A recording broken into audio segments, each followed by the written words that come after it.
मैं हूं राम गणेश सर और आपको आज सांख्यिकी स्टार्ट करने जा रहा हूं। सांख्यिकी में जो है 4 टॉपिक पढ़ना है। बिहार बोर्ड का जो 10th क्लास का सिलेबस है उस सिलेबस के अनुसार उसमें 4 टॉपिक को पढ़ना है। पहला माध्य, दूसरा माध्यिका, तीसरा बहुलक और चौथा तोरण है। ये 4 जो है टॉपिक 10th क्लास का सिलेबस का सांख्यिकी है। पहली बात। दूसरी बात, 9th क्लास में जो है केंद्रीय प्रवृत्ति 3 पढ़ाया गया था, पढ़े होंगे आप लोग। एक माध्य, माध्यिका और बहुलक। तो ये जो माध्य, माध्यिका, बहुलक है, इससे 10th क्लास के जो सिलेबस है इससे ऑब्जेक्टिव क्वेश्चन आते हैं और उसके बाद शॉर्ट क्वेश्चन आते हैं और लॉन्ग क्वेश्चन आते हैं। तो सबसे पहले मैं आपको माध्य, माध्यिका और बहुलक जो है ये 3 टॉपिक, इस तीनों टॉपिक से ऑब्जेक्टिव किस तरह का क्वेश्चन आता है मैं आज उसको बताने जा रहा हूं। जब मैं ऑब्जेक्टिव उसको बता दूंगा तो उसके बाद हम जो है फिर मैं आपको बताऊंगा शॉर्ट क्वेश्चन उससे किस तरह के क्वेश्चन पूछे जाते हैं और फिर तीसरा स्टेप में बताऊंगा कि लॉन्ग क्वेश्चन जो है सांख्यिकी से किस तरह के क्वेश्चन पूछे जाते हैं बिहार बोर्ड के एग्जाम में। तो सबसे पहले आज हम देखते हैं माध्य। माध्य से ऑब्जेक्टिव क्वेश्चन किस तरह से पूछे जाते हैं या कभी कभी शॉर्ट में भी क्वेश्चन पूछे जाते हैं। तो स्टार्ट करते हैं। टॉपिक है मीन।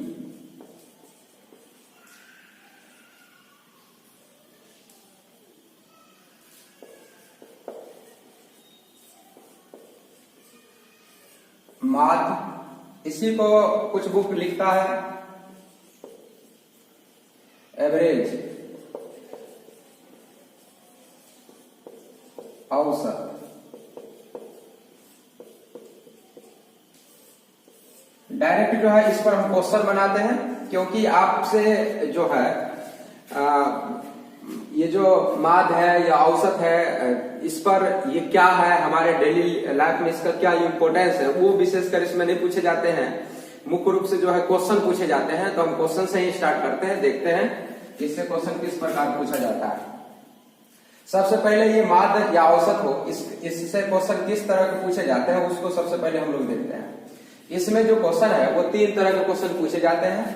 पहला रहता है 4 मान मालूम हो, दूसरा है 4 मान एवं संगत बारंबारता मालूम हो।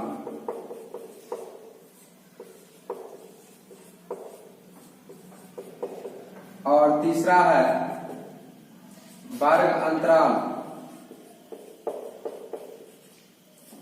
एवं बारंबारता मालूम।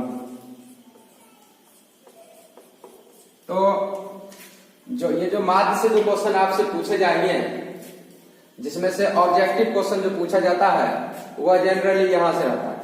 ये ऑब्जेक्टिव क्वेश्चन इसी से मुख्य रूप से रिलेटेड रहता है और कभी कभी इससे रिलेटेड रहता है। ये दोनों टॉपिक से जो है ऑब्जेक्टिव क्वेश्चन पूछे जाते हैं। यानी सिर्फ 4 मान रहेगा उस स्थिति में या 4 मान और संगत बारंबारता रहेगा तो उस स्थिति में इस दोनों से ऑब्जेक्टिव क्वेश्चन भी पूछे जाते हैं और सब्जेक्टिव क्वेश्चन भी इस दोनों से पूछे जाते हैं। तीसरी बात है कि ये जो वर्ग अंतराल एवं बारंबारता हो इससे शॉर्ट क्वेश्चन पूछे जाते हैं और कभी कभी जो है इससे लॉन्ग क्वेश्चन भी पूछे जा सकते हैं।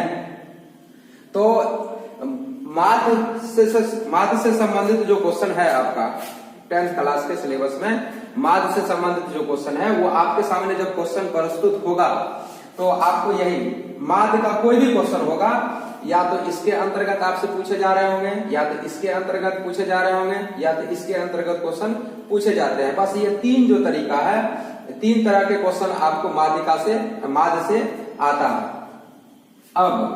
अब जो है हम लोग ये जो है इसको बारी बारी से थोड़ा देख लेते हैं कि पहला पर किस तरह का क्वेश्चन रहता है। फर्स्ट नंबर में इसका एग्जाम्पल देखें। एग्जाम्पल जरा देखें कि ए है, बी है एवं सी है। का माध्य निकालना है। माध्य तो माध्य का मतलब हुआ कि जो भी आपको पद दिया हुआ रहेगा सभी को जोड़ देना है और नंबर ऑफ पद, नंबर ऑफ टर्म्स कितना उसे उसमें भाग दे दीजिए, वही माध्य कहलाएगा। तो यहाँ पर माध्य का हो जाएगा माध्य बराबर इस सबको जोड़ दोगे तो a प्लस बी प्लस सी बट्टा a एक बार है, b एक बार है, c एक बार है, तो 1 जोड़ 1 जोड़ 1 यानी a plus B plus C by 3। दूसरा क्वेश्चन p q एवं r का माध्य, इसका माध्य जब पूछा जाता है तो आंसर आएगा p plus Q plus r बटा 3। ये क्वेश्चन नंबर 3 3 4 7 8 का माध्य, तो ये आ जाएगा 3 प्लस 4 प्लस 7 प्लस 8 बाई 4। 1 2 3 4 है तो 4 से भाग दे देंगे, तो इस तरह जो है 22/4 यानी 11/2 आंसर आ जाएगा। 4 3 7 14 14 और 8 22 और ये 1 2 3 4 पद है। इस तरह से जो है क्वेश्चन आप बना सकते हैं। ये सिंपल सा क्वेश्चन हुआ, जब 4 मान दिया रहेगा तो जब ऑब्जेक्टिव क्वेश्चन पूछेंगे तो इस तरह से आप बना सकते हैं। नेक्स्ट में फिर देखें इसी पर आधारित क्वेश्चन। चौथा नंबर एग्जाम्पल, जैसे आपको जरा ध्यान दें मैं क्या कहने जा रहा हूं। जैसे देखिए ये 12 है, ये 15 है, ये 16 है और ये 13। अब इसका माध्य का हमने आपसे माध्य पूछा जा रहा है कि माध्य क्या होगा। तो सबसे पहले इसमें देखें कि यह एक बार है, यह एक बार है, यह एक बार है, यह एक बार है, यानी सिर्फ चर है, इसके साथ बारंबारता नहीं है। क्योंकि जब एक एक ही शब्द की बारंबारता है तो उसको हम लोग बोलते हैं ओनली वेरिएबल टर्म्स है। तो अब इसका माध्य निकालने के लिए कहा जा रहा है माध्य, तो क्या करेंगे, ये जोड़ देंगे और ये 4 से भाग दे देंगे, तो ये आ जाएगा 39 और 44 और ये हो जाएगा 56, अब बट्टे आ जाएगा 4, काट दें 28 और ये 2 14 यानी 12 27 और 16 33 43 और 13 56/4 आएगा। इस तरह से 14 आंसर। अब जरा इस क्वेश्चन को जरा देखिए। इस क्वेश्चन में आपके सामने ये क्वेश्चन लिखा हुआ, इसमें से कितने संख्या है, 4 संख्या। अब ये 4 संख्या का माध्य निकाला गया है, तो माध्य है 14। इस 4 संख्याओं का माध्य निकाला गया है तो माध्य कितना है, 14 है। अब आपसे पूछा जाए क्वेश्चन इसी भाषा में बना कर आपको बोल देता कि 4 संख्या है और उसका माध्य निकाला गया 14 आया, लेकिन एक विद्यार्थी ने गलती से 8 की जगह पर 13 लिख दिया। ये पूरा लिखा हुआ और इसमें से ये मान लीजिए कि 3 संख्या भी नहीं हमको मालूम रहेगा, सिर्फ कहता कि ये 4 संख्या है, चारों संख्या का माध्य 14 है। क्लियर, 4 संख्या का माध्य कितना है, 14। जिसमें से एक लड़का जब माध्य निकाल रहा था, एक ही संख्या या कभी 2 संख्या दे देगा, तो एक संख्या जो लड़का जो माध्य निकाल रहा था वह जब वो माध्य संख्या लेना था तो उस स्थिति में वो 8 की जगह पर 13 ले लिया। तो सही माध्य ज्ञात करो, सही माध्य ज्ञात करो। तो इस तरह के प्रश्नों को आप किस तरह से बनाओगे, तो सबसे पहले देखो, जैसे मैं क्वेश्चन लिख ही देता हूं, इसी को पढ़ा रहा हूं। 4 संख्याओं का माध्य 14 है। 4 संख्या का माध्य 14 है, लेकिन एक लड़का 8 के स्थान पर 13 ले लिया था, तो सही माध्य ज्ञात करें। सही माध्य ज्ञात करें यानी कहने का मतलब ये कि ये जो है इसमें से छेड़छाड़ करेगा, या तो घटाएगा या तो बढ़ाएगा, सब में बढ़ाने के लिए बोलेगा या सब में घटाने के लिए बोलेगा। तो एक ये जो है इसमें से एक को जो है को हम डिस्टर्ब कर रहे हैं। तो इसमें से जरा देखें कि ये 14 है और 4 संख्या है, तो 14 माध्य बराबर होता है सभी पदों का योगफल बटे पदों की कुल संख्या माध्य। तो ये जो क्वेश्चन है, इस क्वेश्चन में लेना था कितना, लेना था 8, ले लिया कितना 14, कितना एक्स्ट्रा ले लिया 5 एक्स्ट्रा ले लिया। तो आप सबसे पहले लिखोगे हम जानते हैं माद बराबर, माद बराबर क्या होता है, सभी पदों का योग बट्टे पदों की कुल संख्या, पदों की कुल संख्या।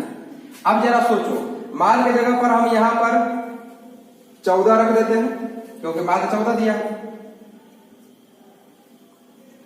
पदों की कुल संख्या कितना है 4, यहाँ 4 रख देते हैं, यहाँ 14 रख देते हैं। तो 14 को 4 से गुना करेंगे तो हमें सभी पदों का योगफल निकलेगा कि नहीं, लेकिन वो सभी पदों का योगफल निकलेगा, गलत पदों का योगफल निकलेगा, क्योंकि इस सभी को जोड़ेंगे तो इसमें जो रहना था 8 है कितना 13। इसका मतलब जब हम इस सभी का योगफल निकालेंगे चारों का तो हमें क्या निकलेगा गलत योगफल। तो सबसे पहले गलत योगफल निकालें, गलत योगफल। अब गलत योगफल जब निकालेंगे तो जो माद दिया हुआ है और कुल जो पद है उससे गुना कर दो, तो ये आ जाएगा 14 गुने 4, ये आ जाएगा 56। तो 56 जो है वो गलत योगफल है कि सही है, गलत योगफल। अब बताओ यहाँ पर अधिक लिखा गया था कि कम लिखा गया था, लिखना था 8, लिखा गया था 13, यानी कितना अधिक लिखा गया था 5 एक्स्ट्रा लिखा गया था। तो 5 एक्स्ट्रा आप लिखेंगे सही योगफल, सही योग। तो सही योग लिखेंगे तो अगर एक्स्ट्रा लिखा जाएगा तो घटा देना है, कम लिखा जाता तो जोड़ देते। तो एक्स्ट्रा लिखा गया है तो घटा दो 5, ये आ जाएगा 51। अब सही माद बोलेंगे तो संख्या तो अभी भी तो 4 ही रहेगा ना, 13 की जगह पर है कितना 8। तो अब इसमें हम कितना से भाग दे देंगे 4 से भाग देंगे तो मेरा सही योगफल निकल जाएगा, ये सही माद निकल जाएगा। तो अब लिखेंगे सही या वास्तविक माद, तो हो जाएगा 51/4, यह आंसर है। क्लियर। ये आपने क्वेश्चन देखा। एक अलग क्वेश्चन देते हैं, ये संख्या है सर, ये सामने में आपको 4 संख्या है, ये 4 संख्या है। इन चारों संख्या के जो माद जो है आप अभी ज्ञात किए थे 14 आंसर आया था। अब इसमें से बोला जाएगा कि 4 संख्या था उसका माद 14 है। जरा ध्यान दें, हम बोल रहे हैं क्वेश्चन बना रहे हैं 4 संख्याओं का माद 14 यदि प्रत्येक में, अब प्रत्येक में क्या करें, तभी हम एक को डिस्टर्ब किए थे, अब इसमें से सबको डिस्टर्ब कर रहे हैं। प्रत्येक में 5 बढ़ा दिया जाता है, प्रत्येक में 5 वृद्धि की जाती है, वृद्धि की जाती है तो माद ज्ञात है, माद ज्ञात है। अब इस क्वेश्चन को देखते हैं, इसमें से अभी जो लिखा हुआ है अगर हम इस 14 को 4 से गुना करेंगे तो हमें इस सभी का योगफल निकल जाएगा। ये जो 14 है इस माद को इसको से भाग गुना कर देंगे, यानी ये जो फॉर्मूला आपको कहा है, ये इसका आंसर अगर लिखना चाहते हैं तो आप जानते हैं कि माद बराबर सभी पदों का योग बट्टे पदों की कुल संख्या, पदों की कुल संख्या। तो यहाँ पद कितना है 4, यहाँ लिखेंगे 4। माद कितना है 14, यहाँ लिखेंगे 14। ये मालूम है, ये मालूम है, तो क्रॉस मल्टीप्लिकेशन करेंगे इसको ऐसे और इसको ऐसे, तो सभी पदों का योगफल क्या हो जाएगा, सभी पदों का योग या योगफल माद गुणे पदों की कुल संख्या, कुल संख्या। तो माद गुणे पदों की कुल संख्या, तो माद गुणे पदों की कुल संख्या जब बोलेंगे तो जो है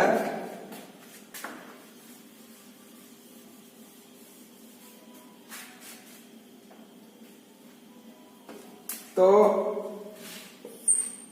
यहां पर आ जाएगा सभी का योग, तो 4 गुणे 14 यानी 56। अब आप बताएं कि एक पद है जिसमें 5 बढ़ा, 2 है तो 5 बढ़ा, 5 5 10, 4 है तो चारों में 5 भरा तो कुल कितना बढ़ गया 20। तो अब लिखेंगे वृद्धि, कुल वृद्धि, कुल वृद्धि। तो कुल वृद्धि है 5, 4 पद है तो 4 से गुना कर देंगे यानी 20 वृद्धि हुआ। तो योगफल कर लें पूरा, योगफल तो हो जाएगा 56 और प्लस 20 यानी हो जाएगा 76। अब माध्य बोलेंगे तो फिर 76 में 4 से भाग देंगे, वही आंसर आ जाएगा। यही आंसर हो गया, कैंसिल कर देंगे, ये आंसर हो गया। तो आप क्या समझेंगे, जब माध्य निकालने के लिए आपके सामने जब प्रश्न आ रहा है तो सीधा सा क्वेश्चन सीधा सा ये संख्या दे दिया तो माध्य निकालने के लिए कहा जाता है, तो आप उसको क्या करते हो, जोड़ देते हो, जितना पद रहता है उससे भाग देते हो तो माध्य निकल जाता है। दूसरा स्टेप में आपने देखा कि ये संख्या दिया हुआ था और इसमें से किसी एक को डिस्टर्ब करेगा, जैसे एक को डिस्टर्ब कर दिया था कर देगा और बाकी को वैसे ही रहेगा। यानी कहने का मतलब ये होगा कि इसमें से माध्य दे देगा और फिर इसमें से कुछ संख्या को घटाएगा या कुछ संख्या को बढ़ाएगा, तो फिर आपसे पूछेगा नया माध्य किस प्रकार ज्ञात करेंगे, नया माध्य ज्ञात करो। फिर सब प्रत्येक पद में कुछ वृद्धि कर देगा, प्रत्येक पद में कुछ वृद्धि कर देगा, प्रत्येक पद में कुछ घटा देगा। तो हमेशा याद रखना है कि मेन फॉर्मूला यही है कि माध्य बराबर सभी पदों का योग बटे पदों की कुल संख्या। सभी पदों का योगफल जब पूछेगा तो माध्य गुने पदों की कुल संख्या करेंगे, माध्य हमें दिया रहेगा, पदों की कुल संख्या दिया रहेगा, गुना करेंगे तो हमें योगफल निकल जाएगा। और जब योगफल निकल गया तो आप देखें उसमें कि कितना अधिक करना है कि कितना कम करना है, वो इस प्रश्न के अनुसार इससे स्पष्ट होगा, उसके अनुसार यहाँ पर वो काम आप करेंगे और इस तरह से माध्य ज्ञात कर सकते हैं।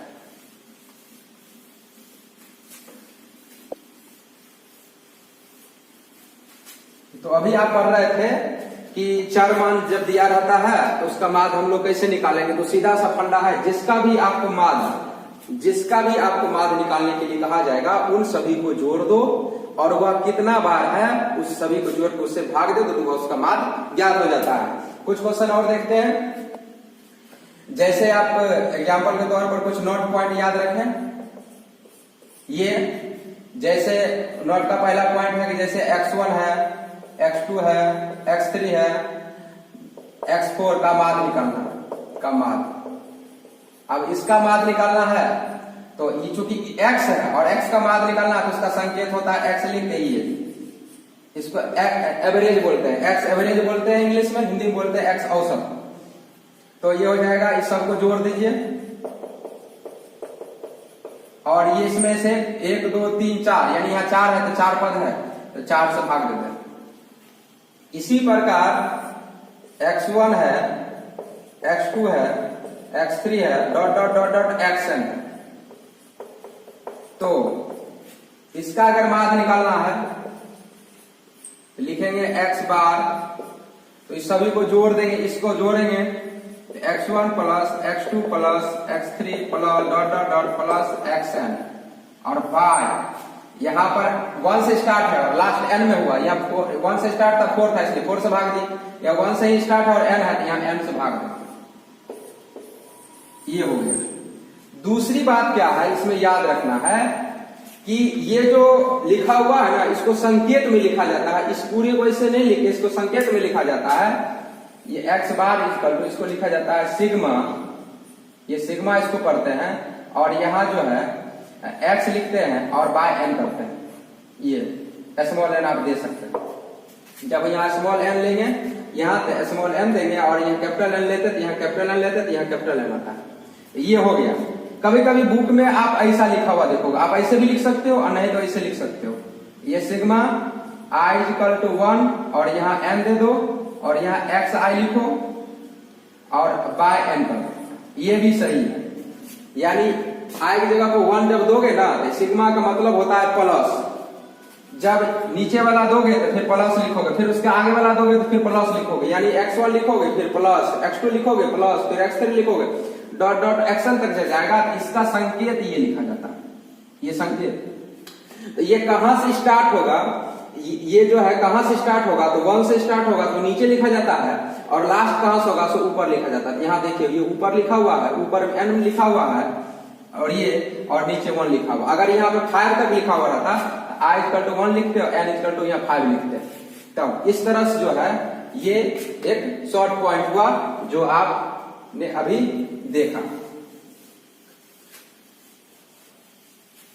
तो हम आज उम्मीद करते हैं कि ये जो माद चैप्टर जो मेरा फर्स्ट पार्ट स्टार्ट हुआ था उसमें से छोटा छोटा मैंने पॉइंट पढ़ाया जो आप समझ गए होंगे। धन्यवाद।